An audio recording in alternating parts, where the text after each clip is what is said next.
Hi, my name is Alexia Smit and I am a lecturer in film studies. I teach a lot of classes on gender and film, and in this talk I'm going to give you some guidance on how to avoid some of the sexist pitfalls that we often fall into when shooting women and when editing footage of women. So if you watch any mainstream film, music video or TV, you might notice something. The way the camera looks at women is often different from the way it looks at men. We often see through the eyes of men and look at the bodies of women. So how do we avoid doing this? I've got 2 tips that should help you avoid the kind of typical pitfalls that we fall into. And we fall into these because we're so used to looking at films that do this that it's very easy to reproduce it in our own filmmaking. So let's try not to do that. Let's try and stop here. So my first tip is, number 1, it seems simple, but doesn't always happen. Let the woman look. So if you've got a woman in your story, hopefully you have some interesting woman at the center of your story, let her look. Don't just worry about what she looks like. Let her be the one who looks at things. When shooting a female character, don't just think about what she looks like. Focus on what she's looking at. Think about filming her eyes. And then think about what she's looking at when you film or edit in the next thing. So what she looks at will tell us about her desires and her inner world.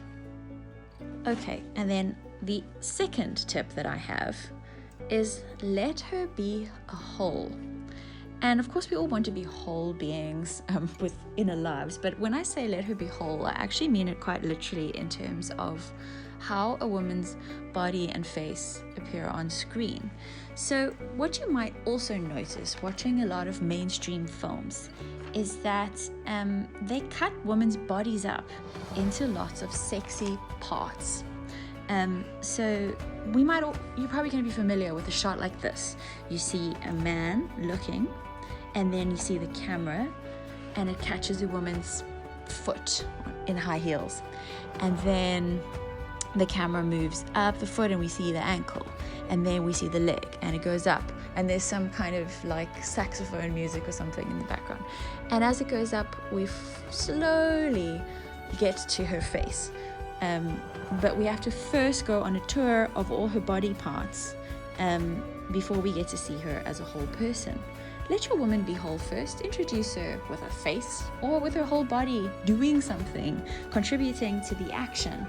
Don't let her be a bunch of parts. This doesn't mean you can't use close-ups when filming women, but just when you do so, make sure that your close-ups are emphasizing them as characters, emphasizing their inner world rather than their bodies. The ideas I've shared here come from a famous article written by thinker and filmmaker Laura Mulvey in the 1970s.